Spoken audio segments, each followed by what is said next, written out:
This is a HubSpot CRM tutorial for beginners, and I'm going to show you how to use HubSpot free CRM by clicking through a real account. Go to HubSpot.com and hit the Start Free button in the top right. When the sign-up form opens, enter your work email and click Next.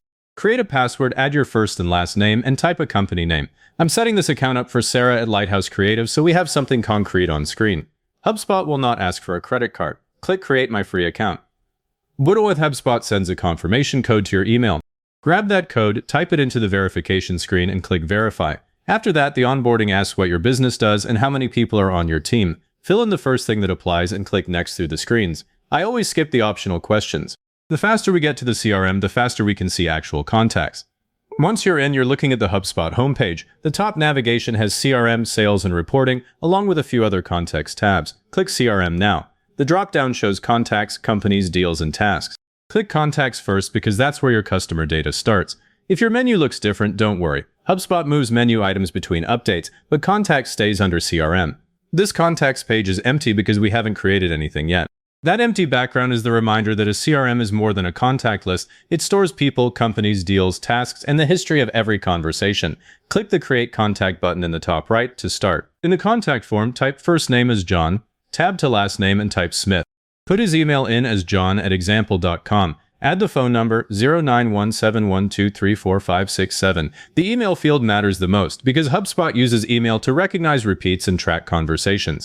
I'm going to set job title to Marketing Manager and leave lead status alone for now. Click Create. HubSpot opens John's contact record immediately. This is the contact record, and it's the screen you'll come back to more than any other. The left panel shows properties like first name, last name, email, and phone. The right side holds activities, notes, tasks, and deals. There's nothing there yet. Think of this record as John's entire history with the business. Before I call someone, I always click here to see what's already happened. Right now, it's clean. Next, click Companies in the CRM menu, then Create Company. Type company name as ABC Marketing. Add a domain name of abcmarketing.com. The domain field matters because HubSpot can use it to link contacts to the company later. Click Create. That opens ABC Marketing's company record. Go back to Contacts and open John Smith. On the right side of John's contact record, find the company property and click Add. Type ABC Marketing and select it. Now John is linked to the company. If 10 people email from ABC Marketing later, HubSpot can roll them into that same company.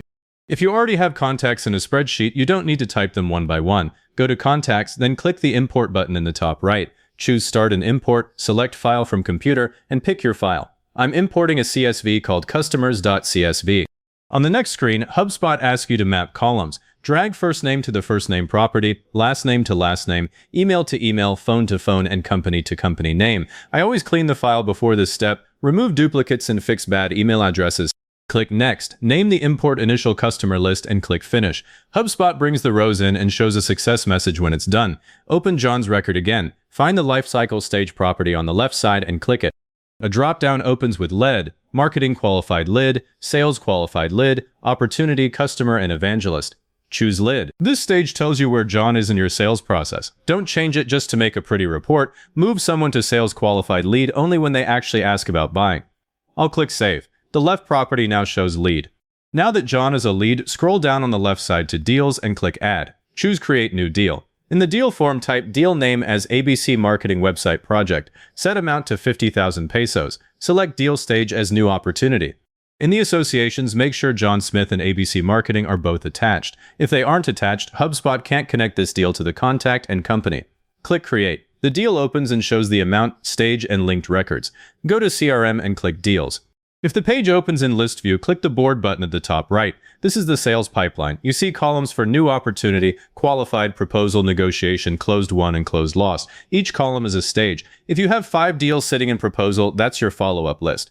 The point of this board is not to look busy, it's to show you where each opportunity is stuck. Click John's deal card and drag it from New Opportunity to Qualified, or click the deal name, click the stage drop-down at the top, and choose Qualified. I prefer dragging, it's faster. That one movement records a real sales step. Later, after you send a proposal, drag John to Proposal. If he asks about pricing, move it to Negotiation. When he signs, drag it to Closed Won. If he disappears, move it to Closed Lost. I don't leave old deals sitting in the pipeline because that makes the board lie about your real opportunities. Open John's contact record again.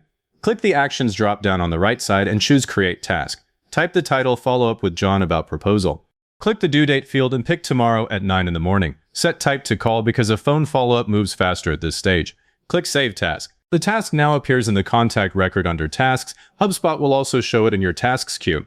Click the log button on John's record and choose Call. The log activity form appears. Choose Outcome is connected, set duration to 10 minutes, and type a note. Spoke with John about the website proposal. He likes the design but wants to discuss pricing with his business partner. Click Log Call. That note is now part of John's timeline. When I come back next week, I don't rely on memory. I open this record and read exactly what happened. On John's record, click the Email button. The Compose window opens inside the contact record. Type subject as Website Proposal Follow-up. In the body write, "Hi John, I wanted to follow up regarding the website proposal we discussed. Let me know if you have any questions or if you'd like to schedule a quick call. Thanks." Click Send. If your inbox is connected, HubSpot sends this email through your regular email address and records it in John's record. I always keep sales emails to one clear message and one clear next step. Now click the More menu at the top of the contact record and choose Templates, or open a new email and click the template icon. Click New Template. Name it Proposal Follow-up. Subject, Website Proposal Follow-up. Body, "Hi, I wanted to follow up regarding the proposal we discussed. Let me know if you have questions or want to schedule a call." Save the template. Next time you email John or anyone else, open the template and personalize the first sentence. I use templates for follow-ups, confirmations, and thank you notes, but I never send them exactly as written. Go to Sales in the top menu, then click Meetings. Click Create Meeting Link. Name the link Intro Call. Set duration to 30 minutes. HubSpot asks which calendar to connect. If you haven't connected your calendar yet, click Connect Calendar and sign into your Google or Microsoft calendar. Choose your availability. I'm setting Monday through Friday from 10 to noon because I can actually attend those times. Click Save. HubSpot creates a booking link. Copy it and put it in your email signature or send it directly. The prospect picks a time from the link and HubSpot adds the meeting to your calendar.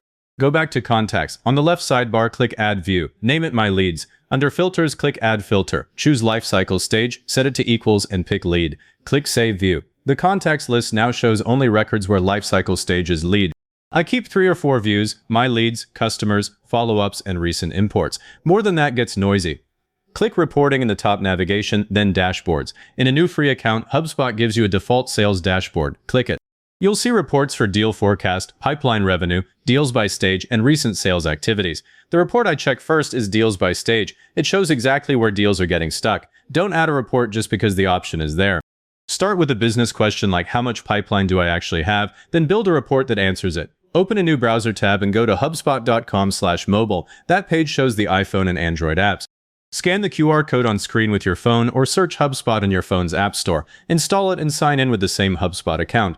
The app lets you open a contact, add a note, create a task, or check a deal from your phone. I use it right after a meeting because waiting until the next morning means forgetting the details. Click your profile picture in the top right, then choose Account and Billing. You'll see your plan listed as free tools. This free CRM has no expiry and no credit card. But the current free tier allows up to 2 users and 1,000 contacts. Click Usage and Limits if your account shows that. You can see how many contacts you've created. The mistake people make is treating free as unlimited. When you approach the contact limit, delete or merge duplicates instead of upgrading unnecessarily. Let's run the whole beginner workflow once on a new contact. Go back to Contacts and click Create Contact. Enter first name Alex, last name Rivera, email alex@greenleaf.com, job title Operations Director, and Lifecycle Stage Lead. Click Create. Add company Greenleaf Consulting, then go back to Alex's record and associate the contact to that company. Log a call. Called Alex, connected, ask for a website audit. Create a task to send proposal by Friday. Because that call turned into a real opportunity, go to Deals and create a deal called Greenleaf Website Audit with amount 25,000 pesos, stage new opportunity. Now drag that deal to qualified. That sequence, contacts to tasks to deals to pipeline, is the basic beginner system. You don't need marketing automation or a paid workspace for it. While we're on the deals board, look at the first deal we created for John. If I never followed up, it would still sit here and make the pipeline look healthier than it is. That's the most common mistake, leaving stale deals open. Click John's deal, open the stage dropdown, and set it to Closed Lost if he truly isn't buying. Another mistake is treating HubSpot like an address book. Click Alex's record. If there's no call logged and no task, you only know his name, not the next action. I'm adding a task now. Send website audit proposal, due Friday. The third mistake is dirty imports. Go to Contacts and open the imported list. If you imported duplicates, you'd now be moving bad data. Clean before importing, not after. Before you finish, there are 2 things worth setting up now that the basics are in place. Go to Sales, then Tasks, and click Create Task. Set a daily task called Review Pipeline. Make it repeat every weekday at 9. This one habit keeps stale deals and forgotten follow-ups visible. Then go back to Contacts and open the My Leads view you made. Click Export. HubSpot lets you pull that filtered view to a CSV. That's useful if you want to cross-check data in a spreadsheet or share a clean list with someone who doesn't use the CRM. If this helped, hit the like button, subscribe, and leave a comment saying it was helpful. Comments are what push this video to other people looking for the same thing.